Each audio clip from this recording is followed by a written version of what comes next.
شبی life style. آج آپ کو وزٹ کروائیں گے شالامار باغ لاہور کی، جو کہ لاہور کی بہت ہی خوبصورت جگہ ہے، بہت ہی خوبصورت باغ۔ مغل بادشاہ شاہ جہان نے جب لاہور میں دربار لگایا تو علی مردان خان نے اسے بتایا کہ اس کے پاس ایک ایسا شخص موجود ہے جو نہر بنانے میں بڑی مہارت رکھتا ہے۔ شاہ جہاں نے خوش ہو کر حکم دیا کہ دریائے راوی سے ایک نہر نکال کر لاہور کے پاس سے گزاری جائے۔ شاہ جہان نے یہ نہر تیار کرنے کے لیے 2 لاکھ روپے دیے۔ 1 سال کے بعد جب شاہ جہاں دوبارہ لاہور آیا تو نہر مکمل ہو چکی تھی۔ بادشاہ نے حکم دیا کہ اس نہر کے کنارے ایک وسیع و عریض اور بہت خوبصورت باغ تعمیر کیا جائے اور اس باغ میں 12 دری، شاہی غسل خانے، فواڑے اور جا بجا پھلدار درخت لگائے جائیں۔ بادشاہ نے اس کام کے لیے خلیل اللہ خان کو مقرر کیا، لہٰذا خلیل اللہ خان نے ملک کے کئی اور افسروں کو ساتھ لگا کر اس باغ کی تعمیر شروع کر دی۔ باغ کے لیے درختوں کے پودے قندھار اور کابل سے منگوائے گئے۔ یہ باغ شالامار باغ تھا جو 80 ایکڑ زمین پر پھیلا ہوا ہے۔ اس باغ کا سنگ بنیاد 1637 میں رکھا گیا۔ اس پر 6 لاکھ روپے کے لگ بھگ لاگت آئی۔ 1.5 سال کے عرصہ میں یہ مکمل ہوا تھا۔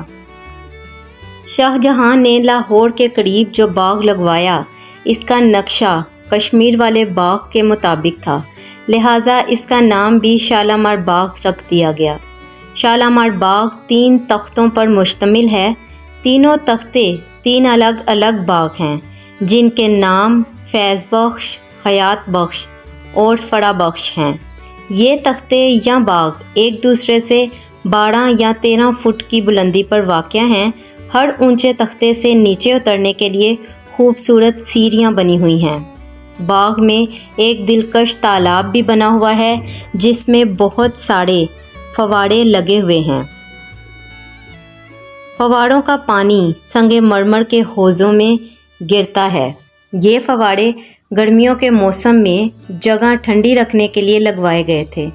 یہاں پر سنگ مرمر کی 5 خوبصورت 12 دریاں بنائی گئی ہیں۔ بادشاہ ان 12 دریوں میں بیٹھ کر برسات کا نظارہ کیا کرتا تھا۔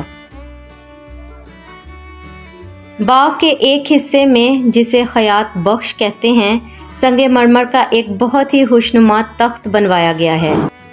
شاہ جہاں اس تخت پر بیٹھ کر اپنا دربار لگایا کرتا تھا۔ کچھ فاصلے پر سنگ مرمر کی ایک آبشار بنی ہوئی ہے۔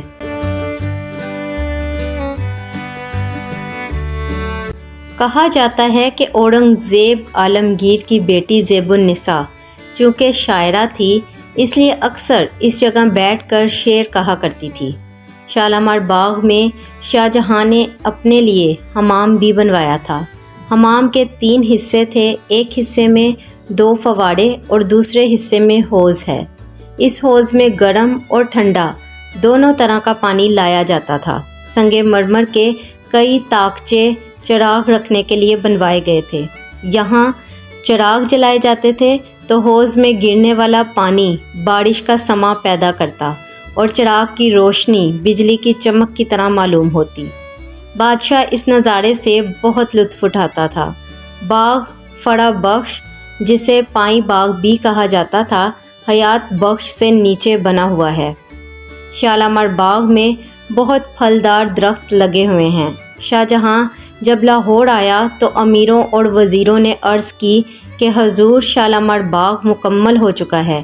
بادشاہ باغ میں داخل ہوا تو شالامار باغ کا حسن دیکھ کر باغ باغ ہو گیا۔ اس وقت شاہ جہاں کے نائبین نے حاضر ہو کر مبارکباد دی اور سب نے مل کر شاہی حکومت کی بہتری اور برتری کے لیے دعائیں مانگی۔ اس موقع پر ملک کے بڑے بڑے عالم، فاضل اور بزرگ موجود تھے۔ ان عالموں نے بادشاہ سے کہا کہ آج تک دنیا میں ایسا خوبصورت باغ نہ کہیں دیکھا نہ سنا ہے۔ باغ کے گرد اونچی اونچی دیواریں بنائی گئیں۔ لاہور کا شالامار باغ دنیا کے عظیم الشان باغوں میں شمار ہوتا ہے۔ یہی وجہ ہے کہ جب کسی دوست ملک کا سربراہ بادشاہ یا کوئی نامور شخص پاکستان کے دورے پر آتا ہے تو لاہور میں شالامار باغ کی سیر ضرور کرتا ہے۔ اس باغ میں معزز مہمانوں کو شہریوں کی طرف سے استقبالیہ دیا جاتا ہے۔ ہزاروں شہری معزز مہمان سے ملتے ہیں اور بات چیت کرتے ہیں۔ پاکستان بننے کے بعد دوست ملکوں کے سربراہ اور نامور رہنما اکثر یہاں آتے رہتے ہیں اور باغ میں استقبالیہ ان کے پروگرام کا لازمی جزو ہوتا ہے۔ معزز مہمانوں کو شالامار باغ میں دعوت دینے کی رسم انگریزی حکومت کے زمانے میں بھی رائج رہی۔ چنانچہ 1876 میں شہنشاہ ایڈورڈ ہفتم، جو اس وقت پرنس آف ویلز یعنی ولی عہد سلطنت تھے، بڑے صغیر کی سیاست کے سلسلے میں لاہور آئے تو ان کے اعزاز میں پنجاب کے گورنر نے شالامار باغ میں رات کے وقت ایک عظیم الشان دعوت کا اہتمام کیا۔ شالامار باغ کی شاہی حیثیت برس برس پہلے ہی ختم ہو چکی تھی، لیکن اس عوامی سیرگاہ کی حیثیت لازوال ہے۔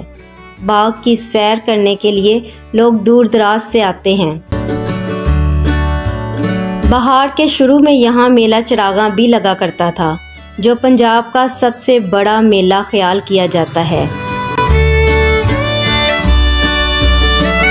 اب یہ میلہ باغ کے باہر لگتا ہے۔ یہ باغ مغل بادشاہوں کی عظمت کی منہ بولتی یادگار ہے۔ اقوام متحدہ کے ادارے یونیسکو نے اس باغ کو عالمی ثقافتی ورثے کا حصہ قرار دیتے ہوئے اس کی بقا اور تحفظ کے لیے خصوصی مہم شروع کر رکھی ہے۔